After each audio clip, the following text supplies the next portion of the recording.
Thank you for joining us. Welcome to the T-Space Architecture Lecture Series. We're officially launching our first lecture. It's a series of 9 for 2022 public lectures organized by T-Space within the framework of the Architecture Residency program. I am Irini Tsahrelia. I'm a practicing architect and an educator in New York, and I've been involved with T-Space and the residency program since it started in 2017. That was about 6 years ago when the program started. And since then, I've been instructing as part of the residency, and most recently running the program as the director of educational programs, along with Stephen Hall, of course, our coordinator, Marisa Espe, and our beautiful T-Space team. Our co-host for this event is Yasmina. Hello, Yasmina. Yasmina Pardo. Hello, everyone. Hello. And for those who are new, T-Space is a nonprofit organization, and it is an initiative of the Stephen Maron Hall Foundation, which focuses on art, education, design, and ecology. And the programming of T-Space supports the coming together of the arts. It's architecture, music, poetry, art, all coming together. So in addition to the residency program, which runs once a year, T-Space produces what we call the synthesis of the arts events every summer.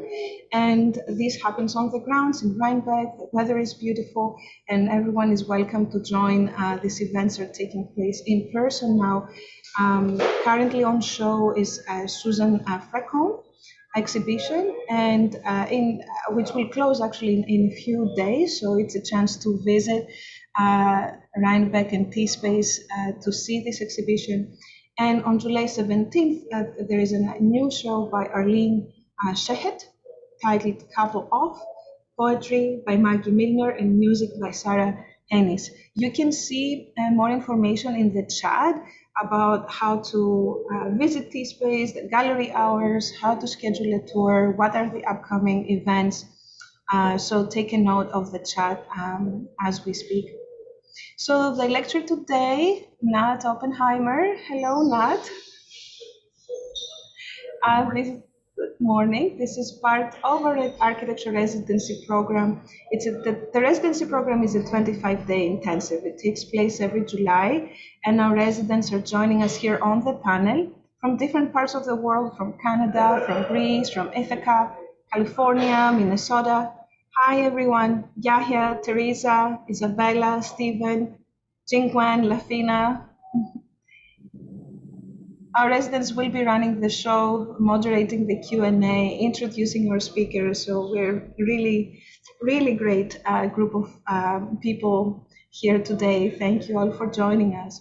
I also wanted to make a note about our scholarship program, because we're really, really pleased that all our residents are supported with scholarships in full, very, very generously provided by Silman Engineering. Thank you, Nat, and Silman Engineering, the Pulimont Scholarship, the J.M. Kaplan Fund, Capillero Scholarship, the Al-Health Scholarship, the 100 Mile Scholarship, as well as support by Ellis Jaff, Jeffrey Brown, and Stan Allen. Thank you all very, very much for making this possible. It's a truly incredible opportunity for each one of our residents, but also the general public who benefits from the resources and thinking that goes into the program.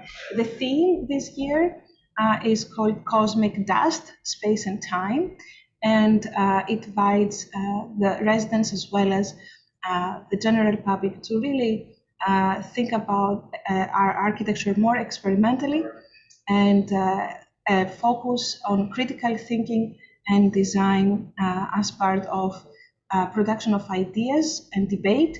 So I'm very, very excited about that. And with no further ado, I will pass this on to Stephen Lemke to introduce our speaker for today. Thank you. Great, wonderful, thank you. So my name is Stephen Lemke. I am a fellow of the Architecture Summer Residency Program. And on behalf of all of us, in the short time that we've gotten to know one another, those scholarships really do make that difference in terms of our involvement and the way in which that has enriched our experience so far. My name is Stephen. I'm an instructor of sculpture and architecture at St. John's University. And I'm also lead a center called the St. John's Pottery at St. John's University. And it is my pleasure to welcome Nat Oppenheimer, structural engineer and senior vice president of Silman, to the T-Space Rhinebeck and Stephen Myron Hall Foundation Architecture Lecture Series. Nat Oppenheimer joined Silman in 1988 and has extensive experience in the areas of new construction, renovation, sustainable engineering, and historic preservation. He has served as a principal in charge of much of the firm's institutional, private residential, and higher education work. Nat is a board member of the Architectural League of New York, currently serving as its treasurer. Nat has also taught and lectured at numerous institutions such as Princeton, Harvard, Cooper Union, and many others. Since 2013, he has been an active participant of the Industry Advisory Group for the U.S. Department of State Bureau of Overseas Building Operations. Since 2016, Nat has been a member of the Van Allen Institute International Council. He is also a member of the Grace Farms Foundation Architecture and Construction Working Group, an interdisciplinary group of architecture and engineer leaders who are advocating to end the use of modern slavery in the supply chain and labor for the built environment. I can't think of a better way to inaugurate this season's lecture series with this presentation titled Poetry and Engineering, the Ecology of the Soul, Community, Creative Work, Voice, and all the rest linked by joy. Thank you, Nat, for joining us today. Thank you, Stephen. Thank you, Ronnie and Jasmina. And it's really great to be here. I am going to share my presentation. Let's figure this out. Hold on.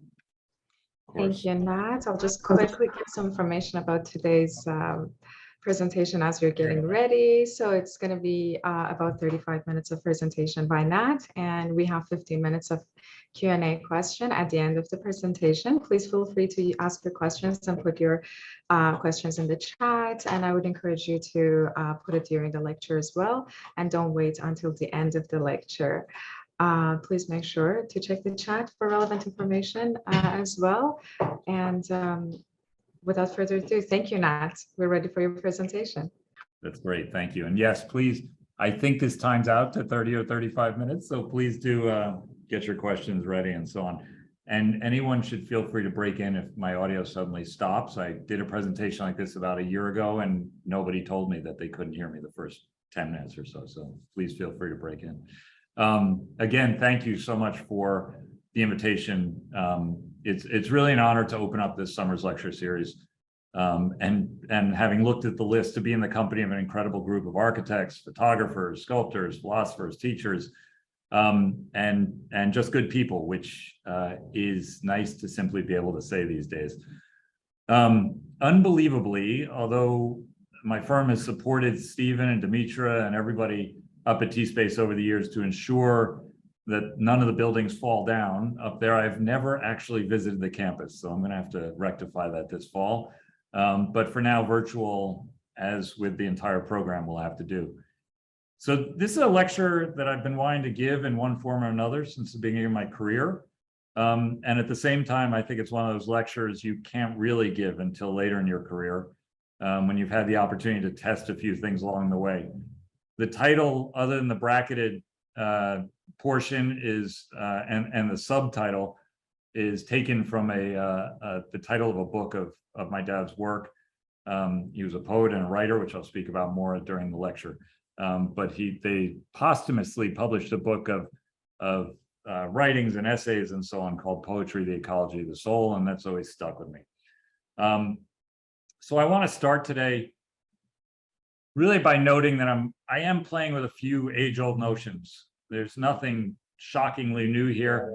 It's hard work, community, and finding one's voice. But I'm going to try to play with them. My intent is to work these things from a slightly different angle and tie much of it to the process of collaboration between architect and structural engineer. In essence, where Stephen and his team seek the phenomena of the space of a room, the sunlight entering through a window, color, reflection, I found myself, I think, seeking that same feeling on a larger scale through collaboration. But where a building or a project may take 3 or 4 years to realize, And the payoff is often obvious or not. A collaborative relationship payoff may take years and multiple projects and sometimes never quite happen, frankly. But when it does, it's as fulfilling as that moment when the light fills the corner, stare at the Kennedy Center at just the right moment. I remember being there with Chris and Stephen and looking in that one corner stare, or when the sound beautifully bounces off the crinkled concrete at the reach in the same space. So to be clear today, I do not name names here and claim to have reached the apex of this or that collaborative relationship with this or that architect. There'll be no juicy gossip today, but I've worked to dig into ways one might get to those moments, or at least the things I paid attention to along the way, that left me feeling that I am closer to that moment and not, that I'm closer to that moment than not, and that on a good day I could get there. So as an engineer born and raised in an artistic community, I've always been aware that I see the process of design perhaps a bit differently than many of my engineering colleagues. This is me with my best friend, Eric Moskowitz, Robert Moskowitz's son. The painting previously was Robert Moskowitz, one of his works. I have no idea whether those images above us are original works of Robert Moskowitz or Hermine Ford, Eric's mother, and also an artist, or just scribbles that Eric and I made along the way. So as someone who grew up in this world, it's not to say that I simply understand architecture better or that the jump from art to architecture is smooth. You know, artists can provoke and change gears in dramatic fashion in a way that architects often do not have the luxury. And I often lived among artists. I didn't collaborate with them. My strict responsibility also as a structural engineer is often seen by the owner as a reality check on the architect. Can it be built? Will it stand up? Are they crazy? And having had the good fortune to join Bob Silman's firm in 1988 and continue his legacy of working with truly collaborative architects, I have had an amazing opportunity to often go beyond the question of will it stand up to, as Bob always said, ought it stand up? Not can we do it, but should we do it? And in that context, my upbringing has certainly shaped how I process those questions. I will start by telling you that I cannot tell you how to figure out precisely when it is my job to tell an architect they've gone too far, or when to let go and wander far beyond the boundaries we all set at the outside of the project, or when to be the one to push the architect well beyond where their boundaries lie. There's no formula to this. But the satisfaction over time is the feeling of getting just slightly better each time, like figuring out the light or the space in project after project. And today I do want to share 3 elements of this project that I've come to realize I've carried with me from a very young age, and which have helped me get closer to right than to wrong over my career. 3 elements that subconsciously have kept me grounded as the design process becomes chaotic and almost incoherent all around me, as it often does. Again, these are not new or revelatory, but I do think they get lost in the present celebration of the wow moments in design, the massive commissions, and the seeming breakdown of basic institutions all around us. And I want to give them their due today. I think especially today as I get towards the end. The first being that the creative process is almost impossibly difficult work, and it is relentless. The second notion is that being an active part of a larger community often does make a difference. This isn't solo work. And the third, that it often takes years for one to find their true voice, but that once found, the journey is well worth it. I'll start with the idea of deep community and the community you all find yourself in this summer.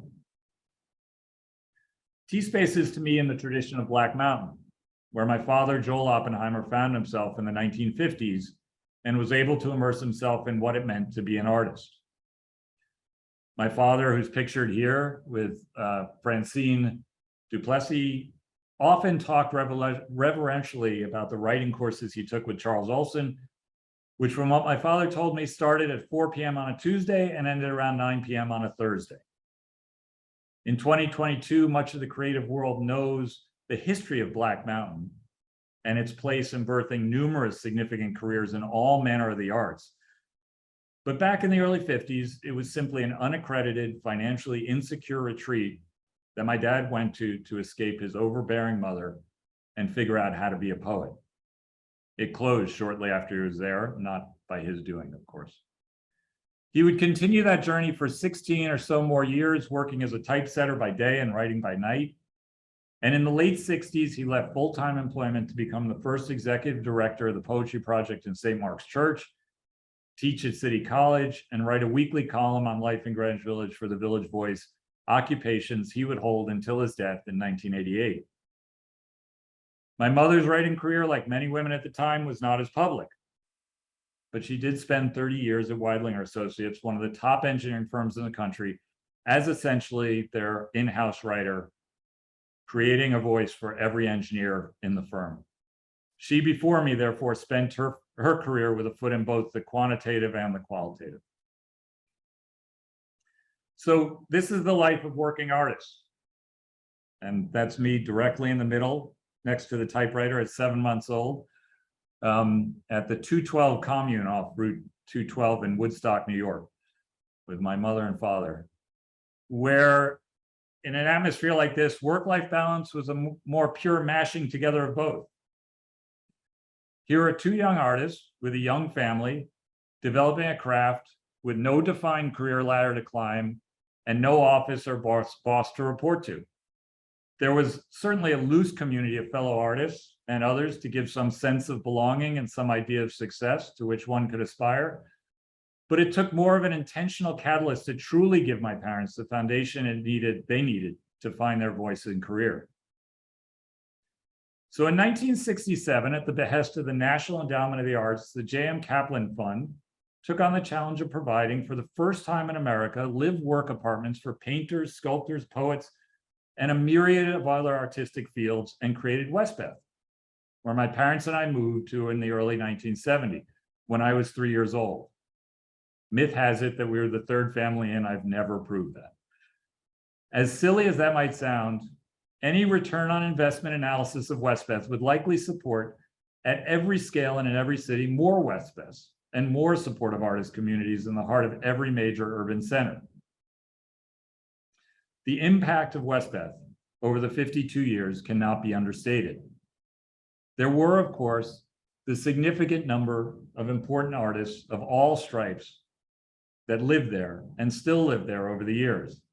Diane Arbus, John Dobbs, Gil Evans, Robert Moskowitz, Moses Gunn, Anita Steckel, Ed Sanders, Mira Rukeyser, Hans Hock, on and on.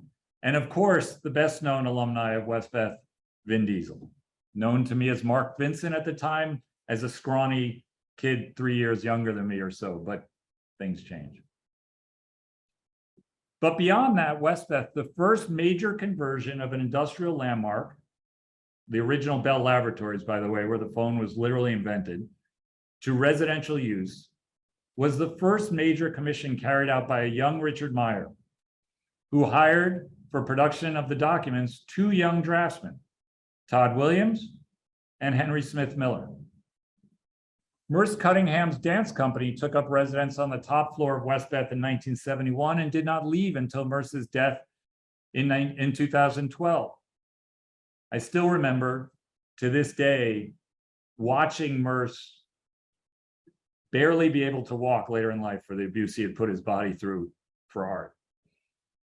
Congregation Bet Simchat Torah, the first LGBTQT synagogue in the nation, found a home in Westbeth in 1976 and only recently left for bigger and better space. And the annual New York City Halloween parade started in 1974 when the puppet maker Ralph Lee plopped massive papier-mâché puppet heads on a bunch of Westbeth kids, including my 8-year-old head, and marched us from the courtyard of Westbeth to Washington Square Park. Hell, a remnant of the High Line even runs through Westbeth. So I don't think it's understating or overstating the impact by suggesting that the meatpacking district is what it is in New York and the Whitney Museum ultimately found a home there because Westbeth provided humanity and a soul to a desolate neighborhood and patiently waited until everyone else caught up. Now, of course, no artist except the ones still living in Westbeth can afford to be there, but that's another lecture for another day. I think because I witnessed the creation of art all around me as a day-to-day endeavor and as the thing that put food on the table, that and usually driving a cab, I always found that the tension that society seems to place between right brain and left brain, or work and life, or architecture and engineering, never really seemed right to me. But that trope is all around us, and it takes diligence and constant effort to push back on the default. The great Mario Salvadori, in a lecture to a group of professors and students in the 1950s, took this issue on directly, and then spent a career working to correct it. And I have Guy Nordenson to thank for finding the transcript of this speech that Mario gave to a group of Columbia professors in 1952, I believe. So Mario says, and as soon as I say that we engineers are most eager to collaborate with you, I mention the first great difficulty. Architects and engineers do not have a common language. If you go to the average engineer and tell him you want to design space, he laughs in your face. If you tell him that you are looking for beauty, he tells you that the only thing that matters is economy. And there comes a point where the dichotomy is so horrible that either the architect will feel that he is being bound by lack of understanding on the part of the engineer and will go all out in an almost natural reaction and try to put up a structure that doesn't make sense, or he eventually gets tired and accepts the pedestrian solution of the 5 and 10 engineer. I would say that in order to fill this gap, both the architects and the engineers are to work very hard. And in a nutshell, Mario, as he often did throughout his career, hit upon what it was I truly learned growing up among artists and what I have witnessed throughout my entire career as an engineer collaborating with architects. Just how much hard work goes into being an artist and an architect. Over the 20 years or so that I lived at Westbeth and beyond, I got to see the creation of art as an ongoing process. Not just the big show at the Whitney, but the small gallery show after small gallery show, or the constant output of articles and essays and small audience readings leading up to the novel that finally hits, or maybe never does. A constant exploration of ideas and a constant searching for a true voice. Something I believe my dad often credited Olson for pushing him to do. This takes space and time. Things not always afforded on a large design commission. But having seen the process pay off over and over early in my life, I have found myself always willing to give that bit of space and time, much to the chagrin of my colleagues at times, to pause and give room to get to the right moment of light, or the creation of that one spot in the building where all is understood. Again, this is not a perfect comparison. The architect ultimately must produce, and provoking takes only so far.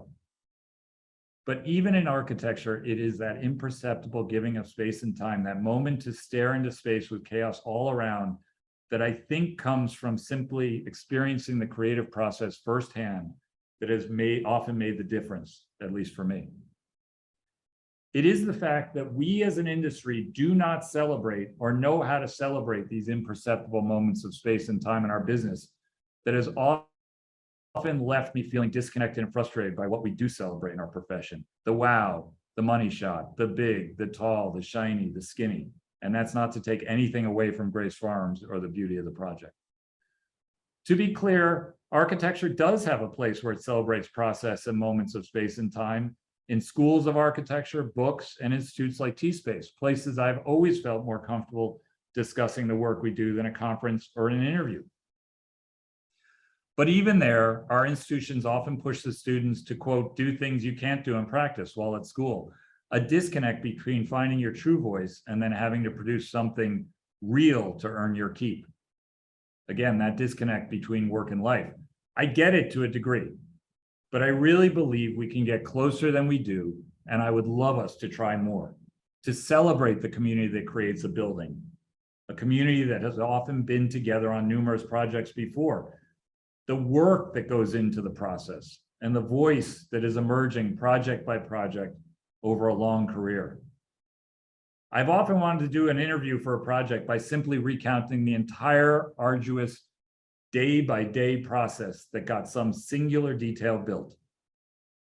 But alas, I have mouths to feed.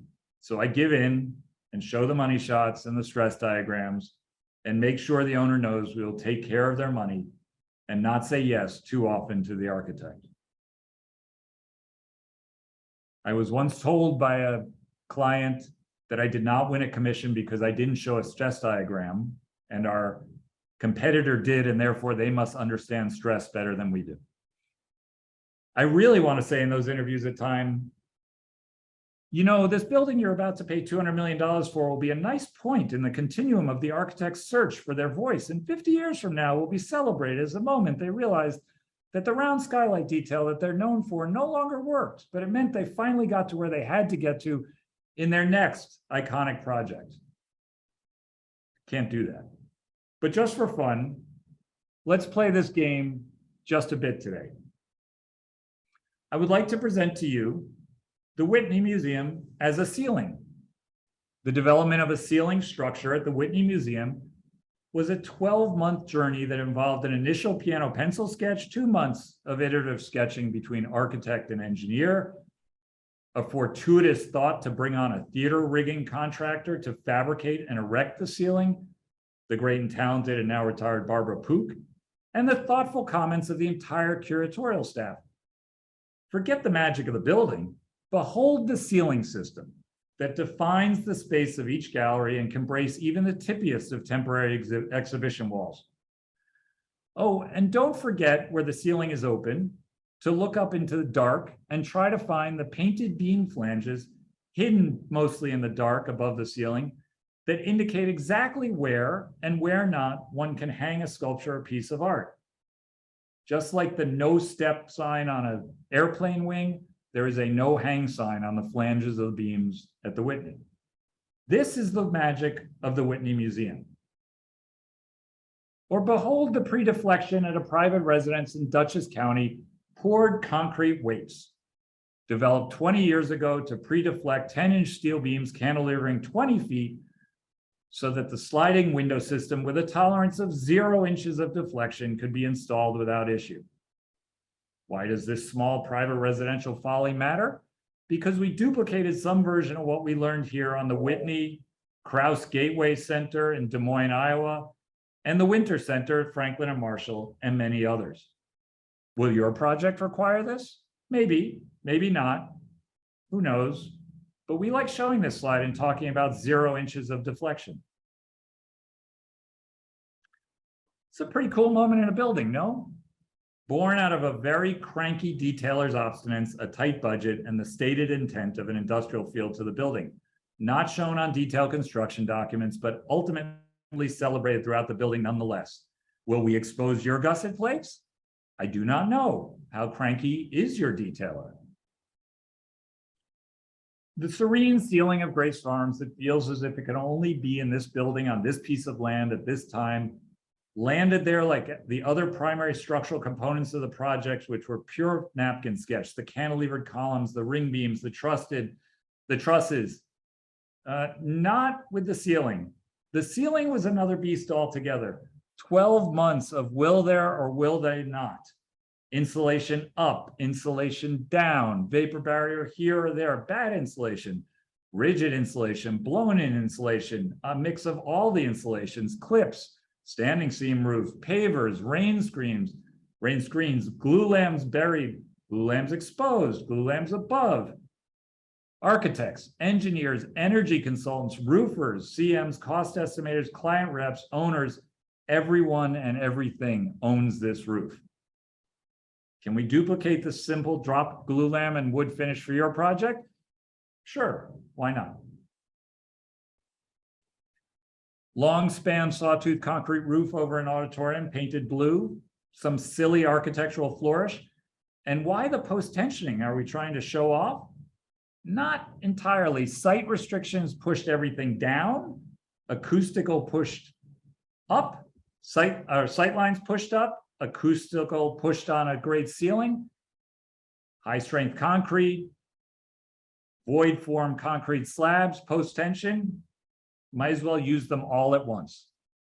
And by the way, same with the pedestrian bridge on the Reach site. Road height pushes us up, access elevation pushes down, leaving no room for structure. It's an amazingly beautiful bridge, and Stephen should get the credit he does for the incredibly thin profile across Rock Creek Parkway, generated by site constraints. So steel hanging off a wood structure, not a big deal. Do this all the time.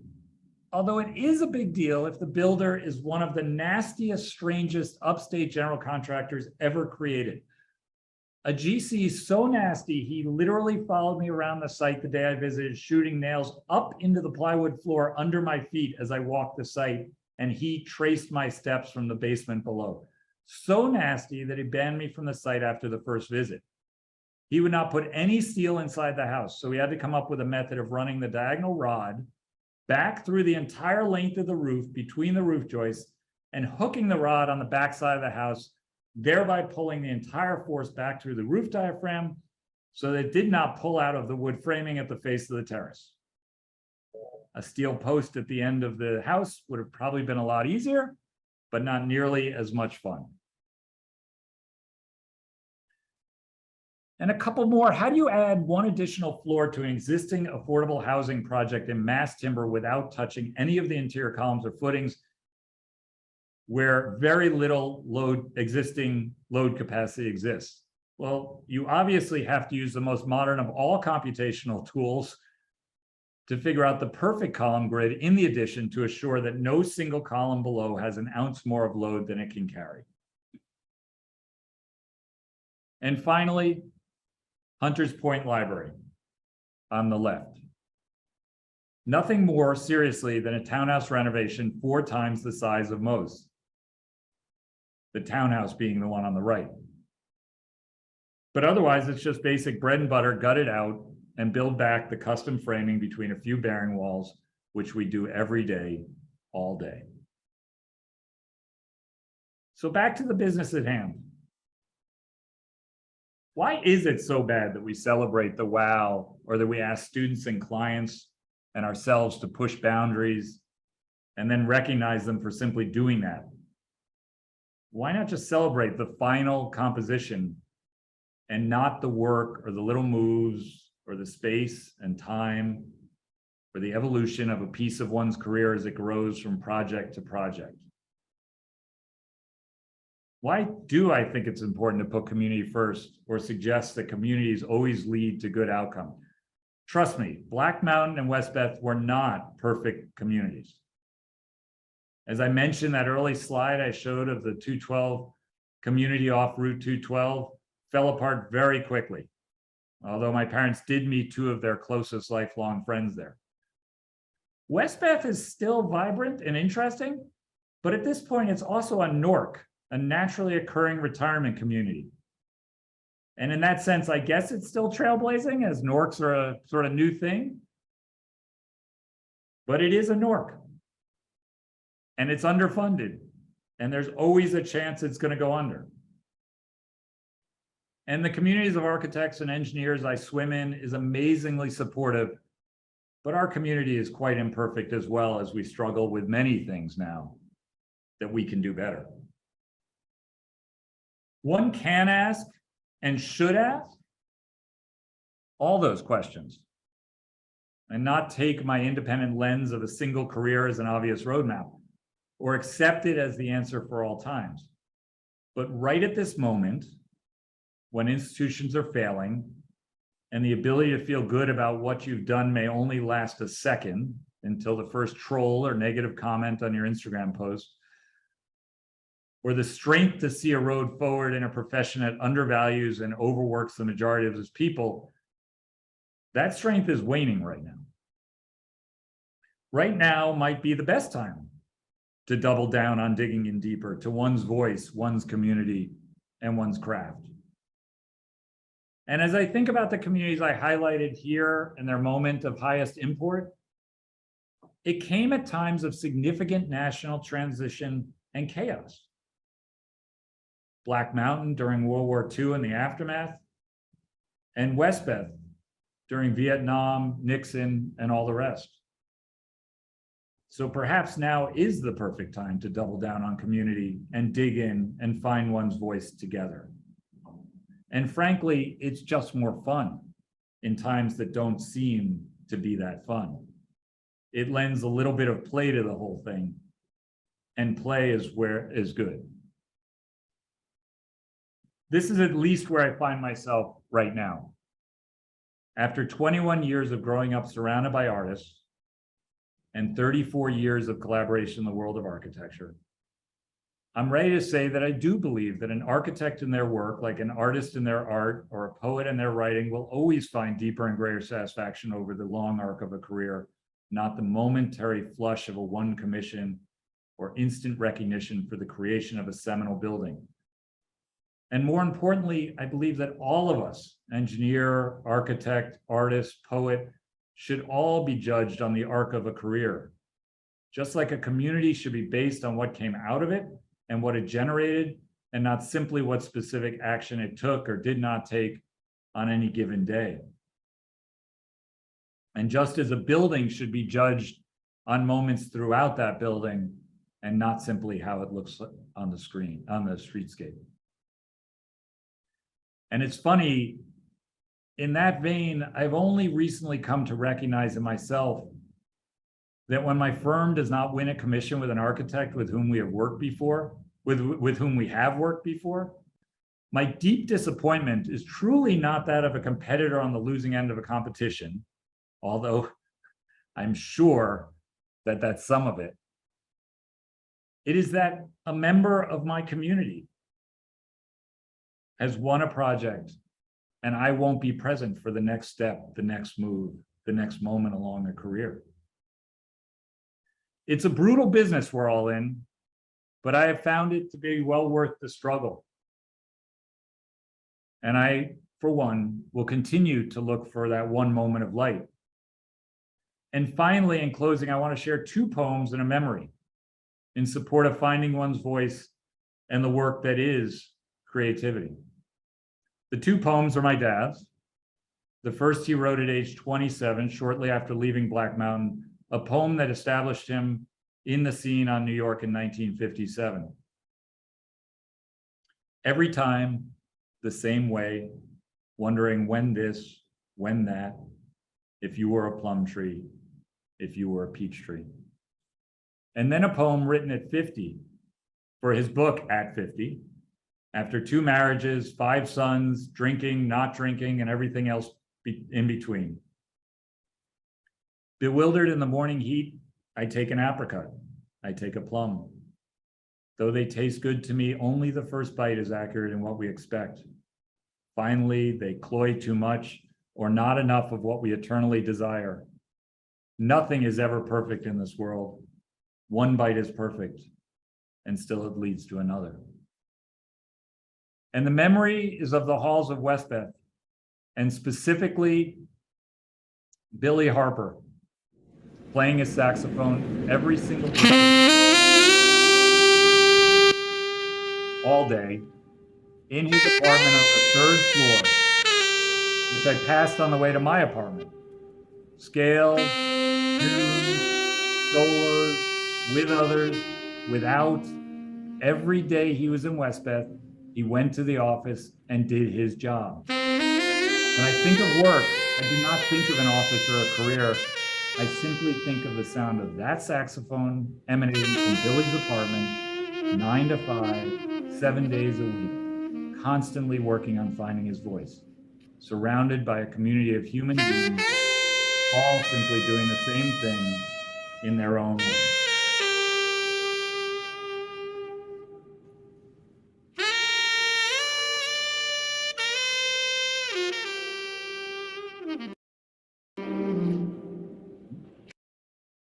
Thank you.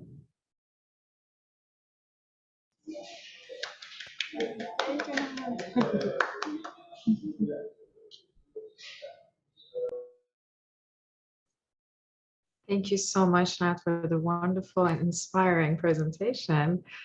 That was beautiful, and hope everyone enjoyed it. We have a couple of questions. Stephen, you can start. And there are a couple of questions in the chat and Q&A. Great. Thank you, Yasmina. And thank you, Nat, for that wonderful talk. I have one question that I see in the Q&A, so I'll go with that first, and I'll read it out loud to the group. Casey says, Nat, how are your 3 tenets guiding your approach to responding to the issues of climate change? What has changed? Where do you see the greatest opportunities for you as a structural engineer to address these enormous challenges? Yeah, it's a great question. Thank you, Casey. Look, I think that part of, well, the first is sort of hard work. It all comes together in that what we have found over the last 20 to 30 years, and Bob Silliman was one of the very first structural engineers to really dig into sustainability, so it's always been a tenet to the firm, is that it is really hard to get the balance right on projects, especially bigger ones, from a climate change point of view. There are often many different priorities on a project, and not just design priorities, but budget, site constraints, all sorts of things come out of project. And the idea that we teach in school, which I think students learn best how hard it is to pull off, that we can integrate all of this in some magical way that get us to a nirvana of sustainability, is really where community comes in, and trust, and a lot of iteration and hard work. So there is never a simple, we now do what every structural engineering firm does. We track all the materials based on carbon, embedded carbon and so on, and we try to get them down, and we do all that, but we'll be asked to add some structure somewhere to help some other part of the concerns, the sustainability concerns in a project. So there's always this trade-off and balancing, and it never ends throughout a project. And so that ability to trust each other and having worked together and really build towards something, and trust that at the end we're working together towards the same goal, I believe makes, for better, more seamless projects in the end. I think you can bring really smart people together who have never worked together, so I'm not opposed to sort of new teams, but I just feel this inherent feel when you're working with people that you've worked with on many projects, that you can really get further down the road quicker because you know sort of where each other are coming to the table and the thoughts there. I'll also mention that, for those of you who don't know, Silliman joined T.Y. Lin, a large infrastructure company, about 14 months ago. And one of the main reasons that I supported that move was because I do believe that we do a lot of great work in the buildings world of, building by building, getting things right. But I felt that we just kept getting shut out on big infrastructure projects that, if done right, really can move the needle. So the electrification of an entire bus system of a state that Silliman may now be able to get involved in, to me, does more for climate change than any single or 10 or 20 buildings we're involved in. And so I look forward to being involved in both directions, where we can get these opportunities on these larger projects that I think could really move the needle. Great, Nat, thank you. I think I can ask a follow-up from elsewhere in our chat. We have a question from Jane, possibly related question. What is your advice, Nat, as to how to energize a team on a complex project to work collaboratively in that way that you've been speaking of? Yeah. It's the secret sauce. Look, I do think that there's, I don't want to keep going back to it, but that idea of community, I think that there's, to inspire forward, there has to be some sort of North Star on the project. I think that the projects that I've seen succeed in this way, where people get inspired to be on them, there's a real feeling that at the end of the day, we're working towards something. We may take many detours. We may get really chaotic at times. We may get on the wrong side of the owner or the client rep or the builder at times, or the budget, but that there's a better understanding of what we're all working towards together, helps many of the projects. And that does not only lie in sort of the biggest, most iconic, best known projects. I think I've seen private residential projects and renovations for and affordable housing projects go incredibly well and feel good to be a part of, because there's a real feeling of what we're trying to accomplish. And I've seen incredibly large iconic projects, I will not name it, but we just came off a train wreck of a large project that really never had that connection between the North Star from the design team point of view and what was trying to be achieved, and the folks paying money for the project. So, that you sense that early on. And I will say that all of us sort of had that feeling, and it was hard throughout the process to really get that feeling of like, I'm willing to stay tonight and try to figure this out. So I think that for owners and designers, finding that sort of combined North Star and feeling is sort of trite maybe to say, but it's true. I mean, I could tell you that, you know, there are many jobs I've worked on with Stephen's office where, you know, right or wrong, there is definitely a direction that we want to get to, and it helps inspire the entire team to get there. Grace Farms is a great job to mention in that regard, where it really was a design team and an owner and a builder who were on the same page throughout. So that job took 5 years, but it never felt like we were on the wrong track over 5 years, which some of those projects, it's hard to keep your spirit up through the entire thing. Great, thank you, Nat. I have a follow-up question, if I may, and then we can kind of open it up to others. And for those of us streaming, you're welcome to add in additional questions as time allows. But the question I have is, I was really positively taken aback by how you contextualize what you were doing with this prior generation, with Black Mountain, of course, and others who did their work, their creative work, amidst a context of national or global strife. So there's this idea of conflict or change, or whatever it is that you want to name that. But there's, I think, a lot of associations that we're starting to make between our moment and that moment. And so I came away with a very optimistic, very hopeful message, kind of a call to action. And I also came away with a sort of like an art historical understanding of like, what are those relationships between this moment and that moment? And so maybe one question from that I could ask is, where do you see in our current moment some of that excitement happening, either in engineering or architecture or art? You had touched upon a few, and I'd be curious to hear more about that. Yeah, it's funny.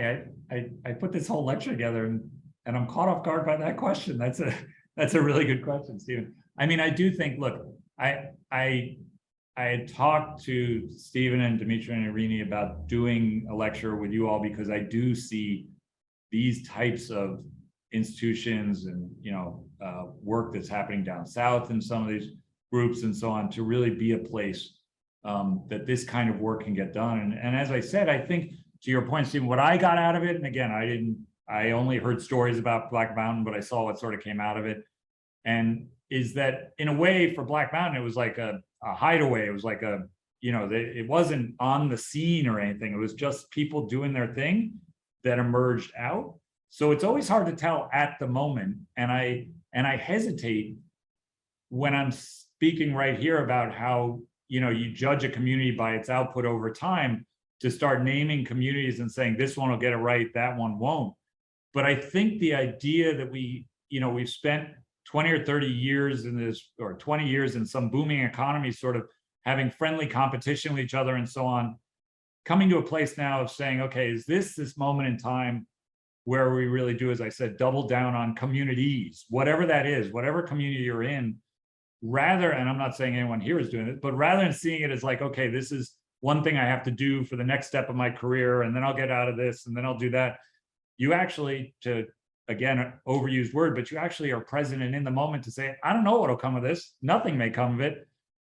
But this is an opportunity to simply dig deeper and continue digging and see who I meet and see what that generates. And then I'll build a bigger community. I mean, a lot of the friends that my parents had out of these various came from Black Mountain or other communities coming together. So it is this constant coming into an intense situation like the Institute this summer, and then bringing those people and other people into other situations and just starting to rebuild, I think, because I do think some of it's lost in the independence. I don't want to hit on social media or anything, but it becomes more of a solo show. And so that idea of like, okay, I'm going to grab on to this idea that we're all in this together. It's a moment in time where maybe we look at what came out of these others and we say, maybe this ain't so bad. I would also add, and this is a little third railish, that, I think we're all struggling now. I know I am leading a firm. I talk about it all the time. I think we're all struggling with what, as companies or communities, it is we should say and do and use our voice. And it is a really difficult balancing act. And I'm sure there are employees of mine and friends of mine who think I haven't gone far enough as leading Silman. There are others that might think, we shouldn't mix any of this with business. There are communities I'm part of as part of the Architectural League or Van Allen. How much advocacy do we do now? I'm hoping we get back. We're able, and it's really hard at this time when it's really important we all say something, but that there is this feeling of do the work while you're saying something and make sure the work puts something out, so that when these ideas that are so foreign to all of us do collapse, and I'm still optimistic they will collapse in some way, we're ready to take back over and we have some basis to do that on. It's very undergroundish, but why not? Thank you, Nat. I recognize that's a slightly challenging question, so I really appreciate your answer and your candor in that. Yeah, I think that like an art historian, right, they'll look back and they have that benefit of looking back, like, 20 years into history, 20 years from now, and that lens is much more clear, right? But for us, we're kind of trying to detangle something in the moment, which feels like something that engineers, architects, artists, creatives are always kind of like, charged with that labor, right? Yeah. Thank you.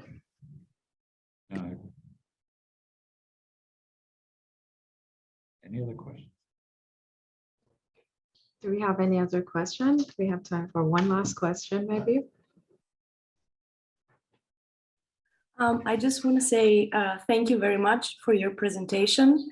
I hear your words as political, and I think this is very important to hear from a person in your position, and you're also an educator, and that makes a lot of sense. And actually, I had a question that you kind of answered, because you talked about these collaborations between architects and structural engineers and artists. And I was wondering how this idea of community can reflect to a company. Like, how do we generate the idea of community within the company, like within the culture of the company, which is difficult living in a capitalist world. But I'm wondering if you can say something about that. Yeah, I appreciate the question. It's really difficult. I think that, and we have these sort of principals corners, they're called, on our intranet at Silman, where each of the Silman principals puts out an essay in rotation. So every 12 weeks or so, I get to write one, and I literally just wrote one about that, Living. And it, especially, I will say also, not even mentioned in any of this today, is especially post-COVID, where everyone's sort of gotten used to being alone and your communities have broken down in different ways. And you all are virtual in an institute. I mean, there's plenty of, background noise to all this. To me, what I sort of put out there, and what I've said even within TY Lin and elsewhere, to that North Star question, like when I look back over 35 years of being at Silman, 34 years, 35 years in a Bob, and the actual office community has changed dramatically. The people that make it up are wonderful people. They're thoughtful. They're incredible engineers. That has been the consistency. So what I've said to the office is, look, we're bringing in great work.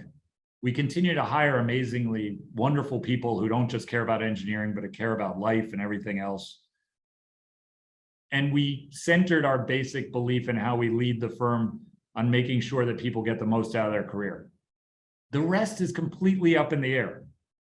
So I think one of the things we all need to do, and if you have a 2-person firm or you're part of a 400-person firm, is just continue to celebrate the clients or engineers or consultants, if you're an architect, that you get to work with, the friends you're making, the projects you're working on, and your colleagues in the office. And again, it's important to call it out if something truly bad is happening, but not spend as much time worrying about the precise feel of the culture at that moment. In other words, what I point out is that if you look at the history of Silman, every 2 or 3 years, a new cohort of engineers would start. And in an evolutionary way, things just kept changing. We'd play soccer all the time, but then it became softball. Then it's, basketball team is more preeminent in the firm, or everyone eats lunch together, or no one eats lunch together. And it would always be a new cohort that sort of borrowed some ideas from the cohort before and adapted it in their own. And like a slow glacier, like you're studying, you wake up 35 years later and you're like, it's nothing like what I was like when I came here, except for the fact that I love all the people here and we're doing awesome work and we get to work with great people. Everything else has changed. I used to have fights every day at lunch with Bob's partner, Fred Elsasser, whose North Star was the Fountainhead. So you look at Bob Silman, he had a partner who loved the Fountainhead. But we could discuss that, and that was what we discussed at lunch. I am not allowed to eat lunch with the employees anymore. They won't let me in the room, so I don't know what they talk about these days.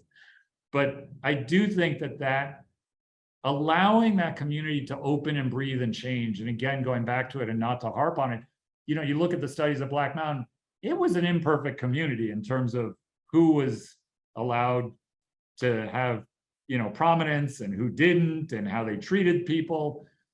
It was not ideal. Westbeth struggled a bit, at different times, certainly. My dad was known as this great Greenwich Village poet, Black Mountain, all these things. He spoke at many anti-war rallies. I will tell you that I remember at my bar mitzvah, I'll never forget, and I was never aware totally, but they rekindled a friendship. I remember getting at my bar mitzvah, and it's a whole different story that I got bar mitzvah. That's a whole weird thing in of itself, but that I got a 2-volume set of the collected works of Amir Baraka, signed by Amir Baraka to me. And I remember my dad's shock because they had a falling out when Leroy Jones became Amir Baraka.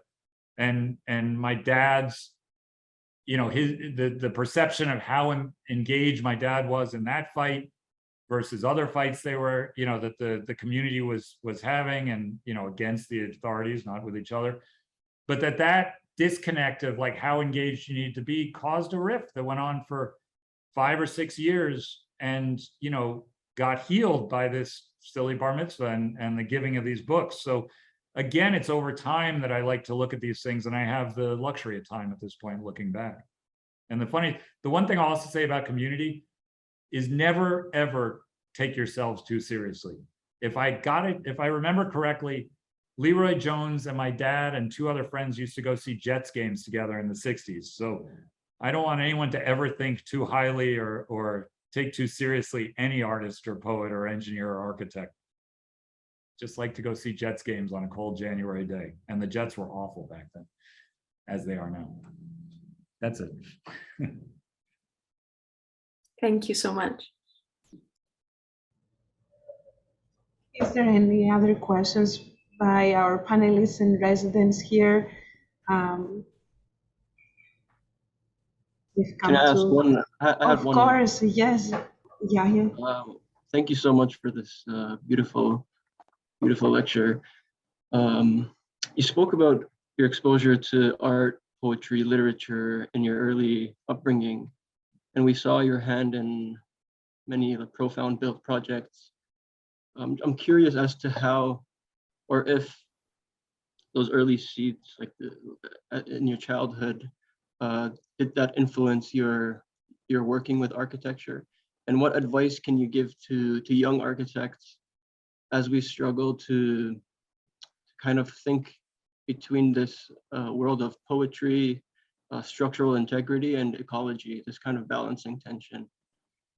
I'd love to hear your thoughts on that. I guess it's 2-part. Yeah, no, I mean, look, I think the one thing I'll say, and I sort of put it and cut it out of the lecture a bit, it didn't really fit in there, but I do want to mention one of the things my dad left me with, and I find this also that I really resonate with architects who have that voice and passion in whatever design style. So I will also, first of all, I'll say, that it's about that genuine voice, not necessarily about, whether the work matches what's going on or not in a day or time, but really feeling genuine about what you're doing. I think the other thing that my dad always taught his poetry students that I remember every day, and like T-Space, although it's virtual now, he would have loved this. He used to tell his students at City College that the only way to learn poetry was in the poet's apartment and get them all to come downtown to Westbeth for all the classes. So I remember growing up with every poetry class in our living room on Tuesday and Thursday night, and students working through their poems. Many of them, my dad wrote in all lowercase with no punctuation. There were a number of students who sort of emulated that style, I think trying to win favor with the professor. And my dad would say in his own way, forgive me, he'd say, you know, you don't get to fuck with the language until you prove that you know how to use it and you can respect it. And similarly, I was fortunate, my stepfather passed away about 6 months ago. He was with my mom since the early 90s. Donald Goddard, who's an amazing human being. And Donald was Hannah Wilke's partner for 17 years before meeting my mother. And Hannah, for those of you who don't know her, did the most unbelievably powerful, provocative art there was of the time. Is an incredible artist. I recommend you all look her up if you don't know her. And we're fortunate enough to own one of her watercolors of birds in our apartment that is the most beautiful, sublime watercolor out there. So I sound a little old manish saying it, but I've always also really respected the architects I've met who really push boundaries, are incredibly provocative in all sorts of ways, and yet have an incredible respect and ability at a base level, at a technical level. That's the engineer in me speaking. You don't need that per se, but I've always found it as like that gravy on top when I meet an architect who does this unbelievable stuff, but then can quickly draw up a window detail and say, look, this is where the flashing should go, is something I've always resonated to and found often will push their architecture even further in a really confident and beautiful way. And so I've often sort of said that is like, don't lose sight of that. Don't dive so far into the deep end right away, because that's what gets people's attention without really learning that craft. And that might even mean for some, I know a lot of the best, most interesting architects out there today who went to work for a corporate firm for 3 or 4 years out of school to learn that, that basic craft, and did not lose their voice in that process. So I'm not telling you all to go do that. Again, you have to be true to who you are, but there is that part of it that I think can really pay off down the road. So I don't know if that's helpful or what you were looking for, but. Yeah, that's quite a beautiful response. I guess it speaks to this balance between being naive enough to be ambitious, but being understanding and real enough to see something built. So I guess that's something we all tend to struggle with. And yeah, somebody once said to me, a contractor once said, getting a building built is like the hardest thing in the entire universe. So don't for a second get depressed if you're not quite getting there on getting something built. Thank you.